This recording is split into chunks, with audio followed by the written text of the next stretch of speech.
Sean McVeigh with Sean's Outdoor Adventures coming at you right now. I got this package here from the good guys over at FOBs. Yes, folks, FOBs. This is the alternative to fletching right here. They slide over the end of your arrow. Obviously, I got the fluorescent green and yellow. And I forget which one of these. One of these is a brand new color, actually. I don't know if it's the yellow. I'm going to go with the yellow, seeing as the picture has the fluorescent green on both packaging labels. So that's new. I have never used these before. People have asked me about it. I've never had the opportunity to try it. So I'm kind of actually looking forward to doing some test shooting with these.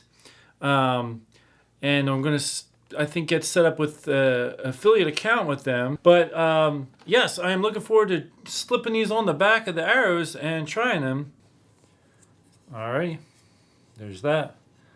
I just happen to have my bow here. Now, I did just get a Expedition DLX, but I'm not finished setting it up. Also, I've been shooting it with a fatter diameter arrow than my hunting arrows because I was thinking of using it for 3D. So we're going to give this a quick little go. Now, one thing, this has a QAD Ultra Rest HDX. I don't know how well you can kind of see it. And you have to have your rest set up properly for this, for the FOB to work. So when I come to full draw, and in fact I can stand back just so you can see, I do have my Bulldog target set up right here, kind of like an indoor range with some extra padding and stuff right behind it. So anyway, the rest coming to full upright position, so that little bit of movement right there, let me swing this around so you can see this a little bit better. So that little bit of movement right there, that should happen. It should reach that full upright position about the last inch of travel or so in your draw when you're coming to full draw. If it comes to the upright position like 4 inches before you reach full draw, then your rest isn't going to operate correctly. So right there, it comes to full draw. Again, my quiver's on there. I don't know how well you can see. Right there, comes all the way up to the top. So this will be my first time in my life shooting with a FOB. Let me just take a minute to anchor.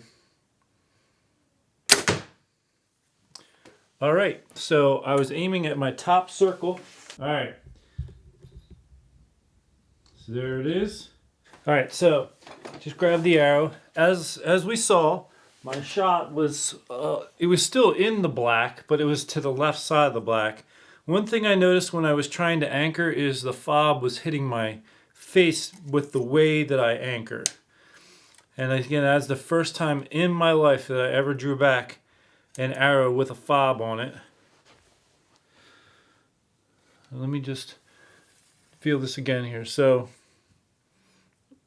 yeah, so the way that I anchor, this little knock point, I usually put in the corner of my lip, and I'm not really able to get it anchored in because the FOB's hitting my face, preventing me from getting it in where I normally do.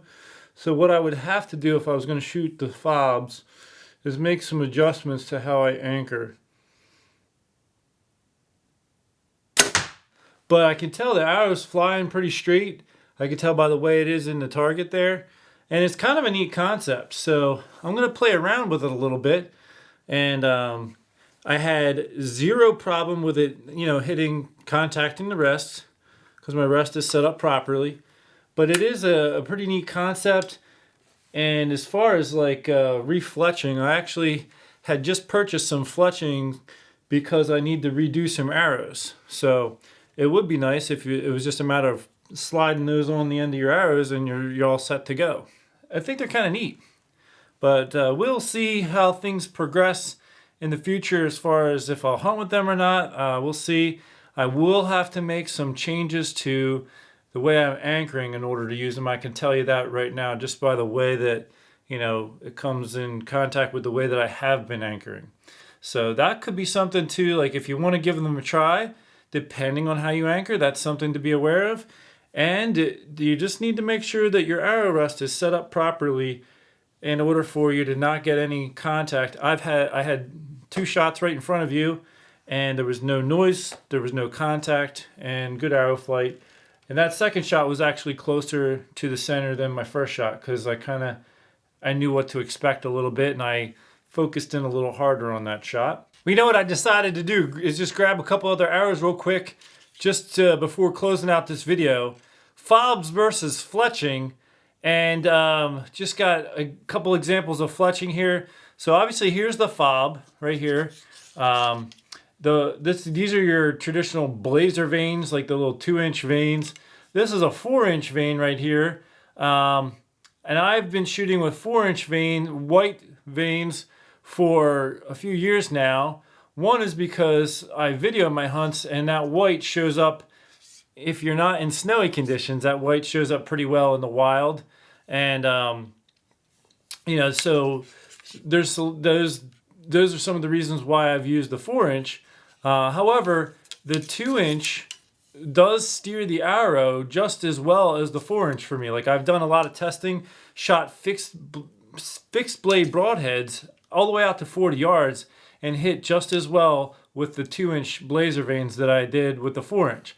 So traditionally it was thought that the 4-inch gives more stability and everything, but in my testing in the field, they were both hitting pretty much the same. And the FOBs, I believe, are gonna probably achieve about the same. I'm gonna do further testing. But the question for you would be, like, what are you trying to achieve? What are you looking to do? I mean, the FOBs is an option there. And as far as videoing, if I'm gonna film myself, if I end up using FOBs, I'll probably paint the end of my arrow white with a little spray paint. I actually used to do that. Before I went to 4-inch veins for videoing, I used to paint the whole end of my arrow white. And then I thought, well, if I'm adding some weight with the paint, why not just put more of a vein on there? And so that's what I started to do, and skip the paint, because I find that you get better adhesion to the arrow itself when you don't have paint on there. So anyway, those are some of the things. But again, FOBs, these are a neat concept. If you were to go hunting, just mention this, they actually are going to pop off. The arrow is going to go through, and the FOB will pop off and just lay on the ground there, most likely with your nock in it, where you hit the animal. So it helps you find that place where you hit the animal. Again, if you paint the end of the arrow, it'll make it easier to see, because your arrow shaft in the wild, certain circumstances, could be hard to find by itself unless you paint that white. Of course, that'll be red, hopefully, after harvesting an animal. So I'll be curious to try these out at the longer ranges, but I just wanted to make a quick video. I'm kind of excited because for years people have asked me if I've shot them or if I could do a comparison, and I'm finally going to get that chance, and I got to play around with them a little bit today. Again, if you're interested in getting some FOBs, I'll get a link and provide that in the description section of this video. Until next time, take care and God bless.